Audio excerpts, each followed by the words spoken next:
Son escenas que se repiten año tras año y que veremos también en 2025 de una u otra manera. Líderes mundiales que apelan a la necesidad de respetar el derecho internacional y de buscar respuestas conjuntas a las crisis de estos tiempos. El foro es el más adecuado para esa búsqueda de soluciones, la Asamblea General de las Naciones Unidas. Esta posiblemente la organización bandera del mundo globalizado. La realidad, sin embargo, es que la ONU parece estar en una crisis profunda, justo cuando se cumplen 80 años de su fundación. Guerras como las de Ucrania y Gaza, entre otros conflictos, amenazan como nunca en las últimas décadas con derrumbar el orden mundial, mientras la ONU parece paralizada e incapaz de resolver esas crisis por reformas a sus estructuras que nunca llegan. ¿Sirve la ONU aún para algo? Queremos intentar responder a esa pregunta formulada así de forma algo provocadora aquí en Actualidad en Análisis. Hablaremos para ello con Ángel Sas, director del Centro de Economía Global y Geopolítica de ESADE en España y que nos acompaña hoy desde Washington. Y con Argemino Barro, periodista y colaborador de Deutsche Welle, que conecta con nosotros desde Nueva York, donde tiene lugar la Asamblea General de la ONU desde hoy, desde este martes. Voy a empezar directamente con Ángel, bienvenidos a ambos. ¿Cuál es la situación general de la ONU ahora mismo, el año en que se cumplen 80 años de su fundación, Ángel? Me gustaría tener un panorama, un diagnóstico general. Bueno, pues muchas gracias por invitarme. Bueno, yo creo que la ONU está en un momento difícil. Yo creo que todo el sistema del derecho internacional sobre el que hemos construido la globalización y el mundo, el orden global de los últimos 80 años, como bien dices, está bajo mucha presión. Y básicamente está bajo mucha presión porque uno de los líderes y fundadores, sino el líder y fundador, pues se ha girado en contra de este tipo de estructuras, ¿no? Y por tanto las está debilitando. Y yo en cualquier caso distinguiría entre la versión más política de las Naciones Unidas y su función más política, que claramente está encallada, como vemos con los múltiples conflictos que hay, el Consejo de Seguridad de las Naciones Unidas, etcétera, tiene muy mal, funciona muy mal, desde luego, para generar esa cooperación que se le supone que debe ser capaz de generar. Pero por otro lado tienes todos los organismos técnicos, por ejemplo, los que coordinan la aviación civil o el transporte marítimo, y todo eso sigue funcionando de manera muy bien. Entonces yo creo que dentro del continuo, y de esta crisis, la parte más política, pues es la que está más debilitada y aún tiene muchas piezas que siguen funcionando, ¿no? Pero en cualquier caso yo creo que el hecho de que el fundador, el diseñador del sistema, bajo ese egoísmo ilustrado que fue en ese momento del 45, que empieza a crear estas estructuras, que es Estados Unidos, que se gire y empiece a de alguna manera desmontarlas, genera una crisis muy importante, ¿no? De ese papel de Estados Unidos quiero hablar todavía un poco a continuación, pero voy a pasar antes a Nueva York para hablar con Argemino un poco lo que está pasando, lo que está empezando ahora ahí. La Asamblea General de este año está empezando, pero hay un caso que dificulta los consensos, ¿no? Hablamos del reconocimiento de un Estado palestino por parte de varios países, entre ellos 2 miembros del Consejo de Seguridad, ¿no? Y una prueba de que ese es un tema espinoso es que Estados Unidos negó la entrada de diplomáticos palestinos, que es algo que tiene precedentes ciertamente, pero de que de todas maneras parece algo grave, ya que Estados Unidos como país anfitrión debería garantizar la entrada de los diplomáticos. ¿Cómo se está viviendo, Argemino, esa crisis en particular, la crisis de los palestinos o del Estado palestino en particular en el seno de la ONU estos días? Bueno, pues para la mayoría de los Estados miembros de Naciones Unidas con algo de frustración. Ahora mismo, después de que otros 10 países se unieran al reconocimiento del Estado palestino y pidieran para el Estado palestino una posición en Naciones Unidas oficial, con todos los derechos y obligaciones que tienen el resto de países, asciende a 157. Entonces estamos viendo también cómo crece el aislamiento a Israel, que por supuesto sigue teniendo a su principal valedor, que es Estados Unidos, un país que evidentemente tiene el derecho de veto, como los otros 4 miembros del Consejo de Seguridad, y que va a hacer, como ha hecho siempre, lo imposible por alinearse con Israel. Y esto pues ha generado frustración. Estamos viendo ya aliados tradicionales de Estados Unidos y miembros del Consejo de Seguridad, como habéis mencionado, tal es el caso de Francia, tal es el caso de Reino Unido, que en los últimos días, ayer en el caso de Francia, ya han reconocido el Estado palestino. Así que estamos viendo, por lo menos en el aspecto político, efectivamente, de Naciones Unidas, un aumento de la disfunción y de la frustración. Y es inevitable mencionar el importantísimo papel que siempre ha tenido Estados Unidos en esta organización. Es el país que la acoge aquí en Nueva York y que ha anunciado Donald Trump, recordemos, un recorte presupuestario de 1.000 millones de dólares, lo cual va a tener a partir del año que viene un precio enorme y un impacto en las cuentas de Naciones Unidas y en su forma de operar. Y entonces también se va a reflejar esto en mayores tensiones políticas en el seno del organismo. Ese que nos mencionabas es un caso muy actual que muestra esa disfunción, como la llamabas, de la ONU. Ángel, me gustaría una mirada atrás y ver un poco hacia la historia de la ONU. Estamos hablando de un organismo que ha cumplido 80 años, que cumple 80 años este año, ¿no? Y me gustaría intentar ver un poco el mito de la ONU y la realidad, comparar un poco la realidad y el mito de la ONU. ¿Tuvo alguna vez esta organización a lo largo de su historia esa influencia y ese peso que muchos quisieran que tuviese hoy en día? Sí. Bueno, yo creo que ha tenido mucho más peso del que tiene ahora políticamente, ¿no? Han habido momentos de una cierta unión en el pasado. Es verdad que también tuvimos la Guerra Fría durante toda esa época y por tanto habían tensiones y conflictos, pero yo creo que la ONU ha sido muy importante a la hora de ser una plataforma para llegar a acuerdos. Lo hemos visto en distintos acuerdos de paz. Eh, Ha sido muy importante, sobre todo si tenemos en cuenta la alternativa, ¿no? La alternativa es un mundo sin estructuras donde un conglomerado de estados soberanos dirimen disputas de manera bilateral y sin ningún tipo de cordón, digamos, y de amortiguación. Yo creo que la ONU ha sido un espacio muy estructurado donde hemos podido relacionarnos entre países y donde durante mucho tiempo se ha llevado a cabo operaciones muy exitosas, otras menos, ¿no? Pero los cascos azules, han habido negociaciones de paz en en casi todos los continentes, y por tanto ha tenido una función. Hoy en día la tiene mucho más debilitada, ¿no? Porque yo creo que casi ningún órgano ahora mismo, sobre todo el más potente, está completamente bloqueado. Entonces, yo creo yo creo que es importante resaltar que sin esta estructura tan nítida que se crea en el 45 o en el 44, eh, el mundo hubiera seguramente tenido muchísimos más conflictos, ¿no? Y muchísimas más, menos cooperaciones de las que hemos tenido. Y luego, como os comentaba, la ONU tiene una parte política que es la que más sufre en momentos de desunión entre países y confrontación entre países. Eh, pero en cambio hay una parte técnica donde ha hecho grandes cosas, ¿no? Pues como os decía, hay muchas agencias desde las de la, la- la- el Programa de Alimentación Mundial, que ha hecho un trabajo extraordinario. Todas las agencias o una parte de las agencias de desarrollo, el PNUD, por ejemplo, ha tenido un trabajo muy potente. Y todas las misiones de los cascos azules, a pesar de que han habido problemas ahí también, ¿no? En algunos casos, pero yo creo que todo eso ha sido muy beneficioso, ¿no? Y de hecho, yo creo que una preocupación debe ser el qué pasa si no están las Naciones Unidas, ¿no? Esto, volvemos un poco a la fase premultilateral de la historia, que ha sido casi toda ella, donde básicamente las relaciones internacionales se dirimen básicamente en base a fuerza, poder y en torno a unos imperios o países dominantes, ¿no? Hablábamos ahora de esa parte técnica que sí que ha estado funcionando más allá de esas tensiones políticas, pero Argemino, ya nos adelantabas que el repliegue económico de Estados Unidos al retirarle fondos a Naciones Unidas puede poner en dificultades a las agencias de la ONU, y yo entiendo que eso afectaría a esa parte técnica, ¿no? ¿Qué tanto afectaría eso al funcionamiento de la ONU? ¿Y hay un plan B o puede la ONU tener un plan B para seguir funcionando de acuerdo a las expectativas, Argemino? Bueno, para empezar afectaría mucho, porque este recorte anunciado por la administración Trump ya el pasado diciembre, antes incluso de que tomase posesión el presidente, de 1.000 millones de dólares, va a tener un impacto el año que viene. Hay diferentes estimaciones.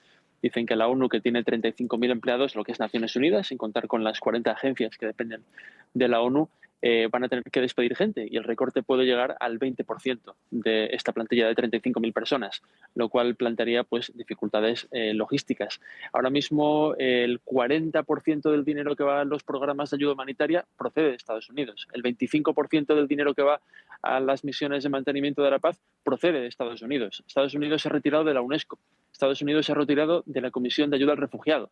Estados Unidos se ha retirado del Consejo de los Derechos Humanos. Estados Unidos ha estado 8 meses sin tener ni siquiera un embajador ante Naciones Unidas. Mike Waltz finalmente ha sido confirmado el pasado viernes, pero ha sido 8 meses donde ni siquiera tenía una presencia poderosa. Entonces, la administración Trump está, digamos, en una encrucijada. Por un lado, sus instintos llevan a Estados Unidos, que es, digamos, el pilar central, por lo menos desde el punto de vista presupuestario y político de Naciones Unidas, a salir de Naciones Unidas y de otros organismos internacionales, pero al mismo tiempo, claro, si Estados Unidos sale de la ONU, pues sería ya un foro. Esto no digo que salga completamente, porque esto es hay un debate legal acerca de si esto podría ser posible, pero que recorte presupuestos y que muestre una caída en su interés, esta también, digamos, choca con el hecho de tener también un foro internacional en el que pues tener una presencia y también poder ejercer la influencia, porque personas con las que he hablado dentro de Naciones Unidas están destacando lo obvio, y es que si Estados Unidos se retira parcialmente, ahí no va a haber un vacío de poder, ahí va a haber otros países que se van a mover para llenar ese vacío, y uno de ellos es China, que está haciendo presión de diferentes maneras y que puede utilizar la ONU, sobre todo ante una ausencia parcial de Estados Unidos, para defender sus intereses. Entonces, ¿cuál es el plan B? Hay diferentes escenarios, un escenario de decadencia donde la ONU caiga en una relativa irrelevancia. Tampoco quiero cargar las tintas porque es un programa, es una organización que todavía tiene un impacto grande en el mundo. Otra, que Donald Trump se contente con controlarla de otra manera, por ejemplo, influyendo en la elección de un nuevo o nueva secretario general a finales del año que viene. The Economist, en un artículo reciente, planteaba una hipótesis bastante difícil de creer, pero bueno, nada es imposible en estas circunstancias, y es que Ivanka Trump, la hija de Donald Trump, llega a ser la secretaria general de Naciones Unidas. Lo decía The Economist como una broma, pero lo decía en el artículo, ¿no? Y luego habría otra alternativa con una China más reforzada en el seno de la ONU y con algún cambio en la filosofía del organismo, porque las ideas y la filosofía que puede traer un régimen autoritario como el de China a la ONU pues pueden ser diferentes a lo que hemos estado acostumbrados estos últimos 80 años. Me gustaría tomar esa idea de esa hipótesis de un posible papel reforzado de China dentro de la ONU. Si se da ese repliegue, esa retirada de Estados Unidos. Y aunque estemos mirando un poco algo que no ha ocurrido, el que no sabemos si va a ocurrir, Ángel, ¿qué impacto crees o qué cambios crees que podría impulsar un papel más protagónico de esa China autoritaria, la segunda potencia mundial, la potencia emergente, en una ONU en la que Estados Unidos decida voluntariamente retirarse? ¿Qué cambiaría en la institución? ¿Cambiaría algo? Bueno, yo creo que China lleva ya tiempo cogiendo posiciones en las instituciones internacionales y multilaterales, entre ellas la ONU. Yo creo que China nunca ha sentido estas instituciones como propias, siempre las ha visto como impuestas o, digamos, diseñadas en otra época cuando China estaba fuera de juego, y de hecho es relativamente verdad. Y por tanto ha intentado recuperar terreno y y avanzar y ocupar esas posiciones en estas instituciones. Lo que vimos hace 2 semanas, por eso también indica a un plan B de China, que es crear sus propias instituciones. Y lo digo a raíz de la parada militar que hubo en Beijing hace 10 días para conmemorar el final de la Segunda Guerra Mundial, y cuando justo después de la reunión en el Shanghai Cooperation Organization que tuvo también lugar en China, ¿no? Entonces, yo creo que ahí China está jugando también a crear sus propias instituciones. Entonces, yo creo que, ¿qué podemos ver? Yo creo que China seguirá teniendo influencia en Naciones Unidas, seguirá cogiendo influencia. Yo creo que en cualquier caso estas instituciones siguen teniendo muchos jugadores de veto que no son solo Estados Unidos. Estados Unidos desaparece, pero sigue estando Europa, muchos países europeos, Japón, etcétera, y por tanto ahí no le va a ser tan fácil ocupar esa posición de Estados Unidos, que era única, privilegiada, y además tenía todos los aliados detrás, ¿no? Entonces yo creo que ahí va a seguir cogiendo fuerza, pero no es... yo creo que no puedes, la nueva Naciones Unidas o el futuro de las Naciones Unidas no pasa por un hiperliderazgo de China, ¿no? Y a la vez estamos viendo cómo se crean instituciones alternativas, sobre todo hemos visto financieras como el Banco de Infraestructuras Asiático o el nuevo Banco de Desarrollo de los BRICS, más bien para hacer contrapeso al Banco Mundial y al Banco Asiático de Desarrollo, pero sí que vemos como China también va moviéndose en esa dirección, ¿no? Por último, yo creo que China también está perdiendo, esto es una percepción personal, pero está perdiendo una oportunidad porque en este momento donde podría realmente tomar ese relevo y demostrarse como un nuevo líder de ese mundo que en busca de uno, ya que Estados Unidos está renunciando a su papel, lo que vimos fue, lo que estamos viendo es una simbología, en cambio, mucho más autocrática, autoritaria, trabajando y celebrando el final de la Segunda Guerra Mundial con Putin y con Kim Jong-un, y por tanto yo creo que ahí se ve que yo creo que podemos interpretar que no va a ser tan fácil y tan alineada esta China con el resto del mundo, ¿no? Hemos hablado bastante ya de la posible retirada, del repliegue ese voluntario de Estados Unidos. Me gustaría, porque Estados Unidos mismo en la Casa Blanca de Donald Trump ha dado algunas pistas de lo que podría ser el discurso de Donald Trump hoy. La portavoz de la Casa Blanca de Trump, Caroline Leavitt, habló del deterioro del orden mundial como diagnóstico, pero lo atribuyó a las instituciones globalistas, en ese adelanto de lo que Trump podría decir este martes en su discurso ante la ONU. Porque ya conocemos un poco esa visión, me gustaría que intentemos resumirla. Argemino, ¿cuál es esa visión del orden global en crisis debido al globalismo que propugna la administración de Donald Trump? Bueno, aquí en Estados Unidos se da una paradoja, y es que Estados Unidos ha sido la gran fuerza en la construcción de la arquitectura global después de 1945, las grandes instituciones internacionales, empezando por Naciones Unidas, pero también las financieras, el Fondo Monetario Internacional, el Banco Mundial, están en Washington.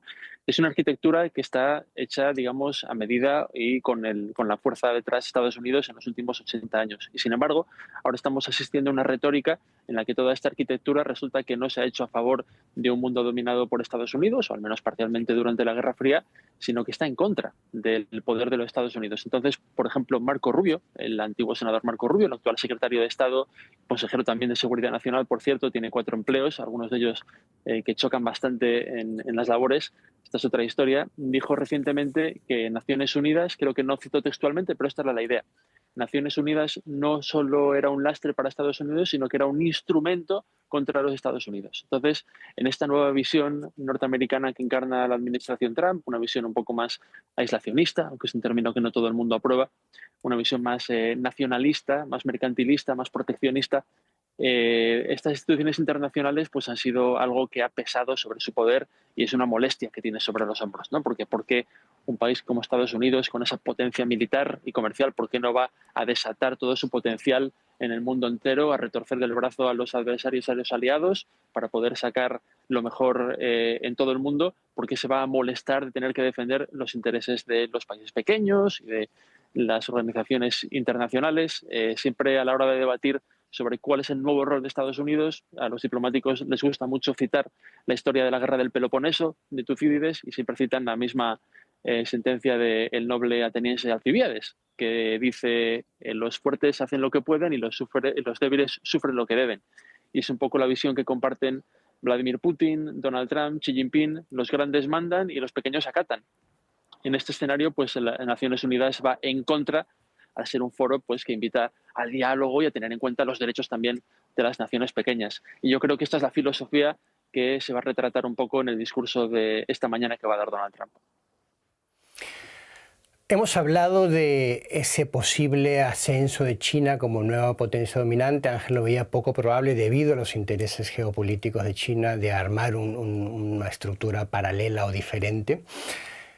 A menudo se pide, si coincidimos en que muchos actores, y aquí en este diálogo estamos viendo a la ONU en crisis, y se pide a menudo una reforma de la ONU que pueda, como una forma de revitalizar esta organización, ¿no? ¿De qué tipo de reforma estamos hablando y qué reforma es realista y se puede llevar a cabo en la ONU tal y como existe hoy en día? Ángel. Bueno, pues desde un punto de vista realista yo creo que no se puede llevar a cabo ninguna reforma. Siento ser tan pesimista, al menos a corto plazo. Es decir, uno de los problemas que tienen estas instituciones es su difícil reforma, ¿no? Es decir, una de las ventajas que tienen es que generan unas estructuras relativamente rígidas que generan certidumbre y reglas de juego estables y toma decisiones coordinadas y pactadas y estructuradas, pero en cambio reformarlas se hace muy difícil, ¿no? Por ejemplo, ¿por qué? Porque hay actores que tienen un poder de veto y estos actores no van a estar de acuerdo con ceder o va a ser muy difícil, ¿no? Y necesitamos, y los necesitamos para la reforma. Estoy pensando en básicamente todos los que están, o unos cuantos que están ahora mismo en el Consejo de Seguridad de la ONU. Yo creo que todos los occidentales ahora mismo no creo que estarían dispuestos a ceder espacio ahí. Ceder espacio también quiere decir incorporar a nuevos actores que te diluyen, te reducen tu poder y seguramente traen a nuevos intereses. Y por tanto yo creo que ese tipo de reforma la veo muy difícil. Yo lo que veo es, y claro, cuando pensamos en cómo estas instituciones se generaron, es que claro, fue un momento histórico muy puntual. Esto es Segunda Guerra Mundial, gana el bando occidental o los aliados. Estados Unidos es omnipotente, casi, ¿no? Que ya acaba en una economía muy fuerte, es claramente el líder económico, industrial, militar en el mundo y decide que en lugar de comportarse como un imperio, porque lo que ha aprendido entre las entreguerras y tiene en ese momento un liderazgo de egoísmo ilustrado, dice, mira, vamos a crear unas reglas relativamente estables, vamos a dar juego a casi todos, obviamente nosotros vamos a tener un poder que se vea en las instituciones a la hora de tomar decisiones, pero yo creo que esto es lo mejor a largo plazo. Bueno, como nos decía antes, Estados Unidos ahora mismo estamos en una situación muy soberanista y lo único que ve es el soberanismo a corto plazo. Yo hago lo que quiero, cuando quiero y como quiero y por tanto, y eso es una receta muy mala para la cooperación internacional y multilateral. Pero en cualquier caso, volviendo a la reforma de hoy, yo no veo el mundo, ni mucho menos el Occidente, capaz de ahora ceder terreno a otros países, como seguramente India necesitaría, África necesitaría un representante, Latinoamérica necesitaría un representante, seguramente en el Consejo de Seguridad de la ONU, pero no veo a Occidente en ese repliegue ahora mismo que con todos los conflictos que hay, sobre todo el choque Rusia-Occidente, Rusia-China-Occidente. Eh, y por otro lado, lo que veo, lo que creo que puedo ver es, como decía, como se iba comentando antes, algún tipo de ajuste donde la maquinaria vaya poco a poco afinándose y podamos mejorar algunas de las funciones que tiene la ONU y capitalizarlas. Pero básicamente una reforma de la ONU, yo ahora mismo en este contexto no la veo. Creo que es completamente irreal. Argemino, te cedo la última palabra, quizás retomando esa pregunta, ¿cómo lo ves tú? ¿Crees que una reforma cualquiera que sea, ya sea el Consejo de Seguridad, permitiendo la entrada de países de lo que se llama el sur global, como decía Ángel, India, quizá Brasil por América Latina, Sudáfrica también se ha barajado, ya sea así, permitiendo la entrada de nuevos países al Consejo de Seguridad, u otro tipo de reforma que simplemente ayuda a sacar a la ONU de esa parálisis? ¿Crees que es posible al menos impulsar una idea de ese tipo? ¿Y qué alternativas o posibilidades hay si es que no tenemos esa posibilidad de reformar esa institución global? Bueno, el Consejo de Seguridad, como ha mencionado Ángel, es el órgano que domina Naciones Unidas, digamos, el gobierno de la institución, y es muy difícil de reformar. Hace ya muchos años que hay un debate sobre incluir a la India, a Brasil, pero sin embargo los miembros que están ahí permanentes, estos 5, pues evidentemente se van a mostrar reacios para ceder su poder, y esto pues básicamente imposibilita reformas profundas y a gran escala dentro de un organismo tan grande como Naciones Unidas. Es verdad que en este momento el liderazgo de Naciones Unidas, el secretario general Antonio Guterres, ha hablado de aprovechar este contexto para hacer reformas, para decir, bueno, pues si la ONU va a tener menos dinero, menos presupuesto, menos apoyo de Estados Unidos, a lo mejor es una oportunidad para reducir burocracia, para evitar el solapamiento que se da con diferentes agencias, que a veces uno nunca sabe dónde empieza una y termina otra, cuáles son las tareas, a reducir también, a ahorrar un poco más de dinero, a modernizar, a digitalizar y básicamente utilizar este momento como un impulso para, por lo menos desde el punto de vista logístico y operativo, hacer de Naciones Unidas un organismo más efectivo. Pero ahora mismo realmente lo que se capta en el ambiente es pesimismo, y parece que, por lo menos por el impulso de Estados Unidos, vamos hacia un mundo un poco más parecido al del siglo XIX, repartido en esferas de influencia. No sabemos qué aspecto concreto tendrá este mundo, si será como un concierto de naciones en la Europa después de las guerras napoleónicas, donde las potencias pues se reparten un poco y negocian con la camisa remangada de hombre a hombre subidos a una mesa. No sabemos muy bien qué aspecto tendrá, pero la ONU, desde luego, ahora mismo tiene unas perspectivas bastante nubladas, al menos en los próximos 2 o 3 años. Son tiempos inciertos, entonces, en los que esa incertidumbre, esos problemas se reflejan en la ONU, ese organismo creado justamente para intentar mantener la paz mundial, la seguridad mundial. Y bueno, compartimos al menos, o nos quedamos con ese resumen, lamentablemente, que son tiempos inciertos y que las perspectivas no parecen buenas, cierto pesimismo en eso. Pero es un tema que seguiremos viendo aquí en este formato y en Deutsche Welle. Les agradezco mucho ahora su participación a Argemino Barro en Nueva York y a Ángel Sass en Washington. Muchas gracias por estar con nosotros aquí en Actualidad en Análisis, y hasta una próxima ocasión.